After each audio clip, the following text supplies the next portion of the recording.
بسم الله الرحمن الرحيم waxaan doonayaa inaan caawa halkan aan kala hadlo shacabka Soomaaliyeed meel kasta oo ay joogaan oo runtii walaac xoogan ka qaba xaaladaha taagan iyo mustaqbalka dalka sida aan marar badan aan u cadeynay waxaan diyaar u nahay in dalku doorasho ay ka dhacdo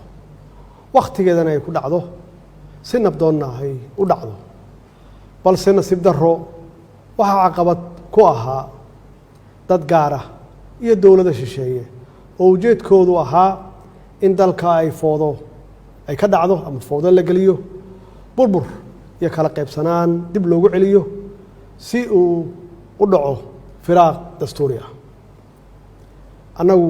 ka dawlad ahaan mar kasta waxaan diyaar u nahay ama aan u ahayn in la qabto doorasho aan shuruud ku xirnayn oo saldhigeedu yahay heshiisyadii hore loo gaaray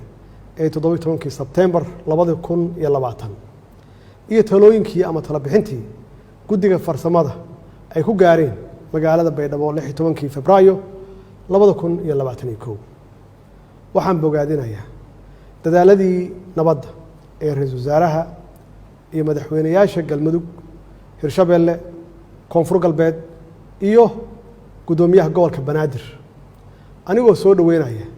baaqyadii ay ka soo saareen arrimaha doorashooyinka haddaba si loo suurtageliyo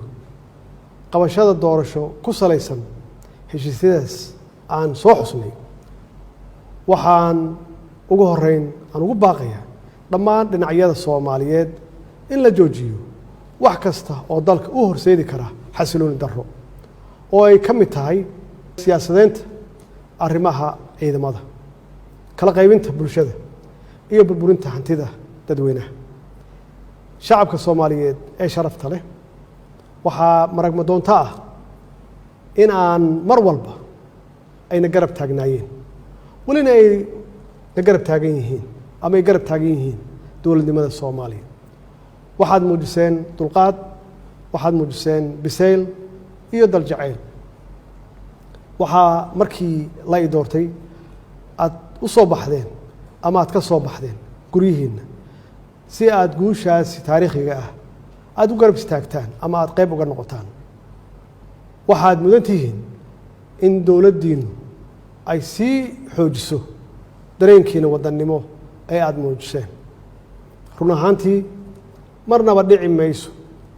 in shacabka Soomaaliyeed loo horseedo burbur iyo qax hor leh sidaas darteed waxaan ugu baaqaynaa ama aan ugu baaqayaa dhinacyada abaabulaya xasilooni darrada oo ay ka mid yihiin siyaasiyiin shalay xilal dalka u soo hayay maantana doonaya inay xilkaas iyo mid la mid ah ay qabtaan inay u horseedaan foodo si ay kursi ay ugu gaaraan maalmihii la soo dhaafay waxaa astaan cad ay u ahaayeen sharka iyo khayrka waxaa loo qaybsamay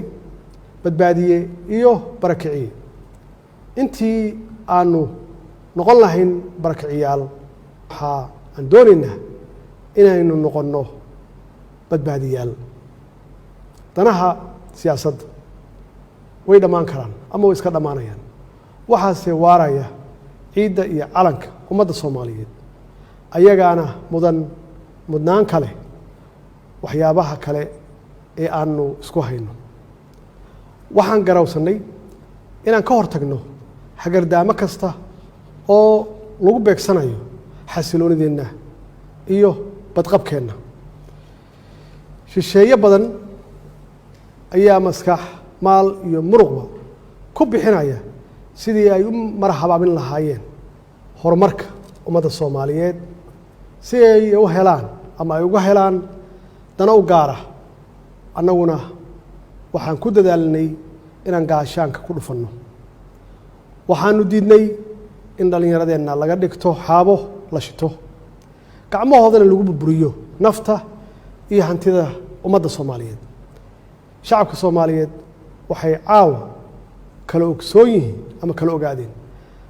cidda ka shaqaynaysa inaysan doorasho dhicin dowladnimada la burburiyo iyo cidda u hiilinaysa nabadda qaranimada iyo wada jirka ummadda Soomaaliyeed. Shacabka Soomaaliyeed ee sharafta leh waxay caawa ka marakacayaan ama ka marakaci doonaan dadka xukunka ku raadinaya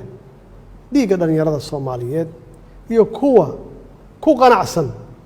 inay xukunka lagu kala wareego sanaadiiqda codbixinta. walaalayaal, maadaama aan ahay ilaaliyaha dastuurka ayna waajib igu tahay inaan isku dheelitiro heshiisyadii siyaasadeed ee hore loo gaaray iyo sharcigii u dambeeyey ee golaha shacabka uu meel mariyey, waxaa maalinta sabtida aan hortegi doonaa golaha shacabka Jamhuuriyadda Federaalka Soomaaliya si dalka aan dib loogu soo celiyo hanaankii doorasho ee ay heshiiska ay ku wada gaareen dowladda federaalka ah iyo dowlad goboleedyada. dowladda federaalka Soomaaliya waxay aaminsan tahay ama aaminsanayd welina ay xal u aragtaa in wadada kaliya ee furan ay tahay midda wada hadalka, isqancinta, isu tanaasulka iyo in lagu soo laabto miiska wada hadalka iyadoo la dhammaystirayo heshiiskii 17 Sebtembar iyo talabixintii guddiga farsamo ee Beedhabo ee Febraayo 16 2021. waxaan dhammaan saxiixayaasha heshiiskii 17 Sebtembar aan ugu baaqaya inay si degdeg ah la isugu yimaado si looga wada hadlo hirgelinta heshiiskaas kadibna loo wasiixo iyadoo aanan wax shuruud ah aan lagu xirin. ugu dambeyntii waxaan farayaa hay-adaha amniga inay ilaaliyaan xasiloonida caasimadda iyo badqabka shacabka Soomaaliyeed, lagana fogaado wax kasta oo dhalin kara khalkhal amni. shacabka Soomaaliyeedna ay arrintaasi ku garab siiyaan ciidankooda qalabka sida oo habeen iyo maalin u taagan badbaadadooda. wasalaamu calaykum waraxmatullaahi wabarakaatuh.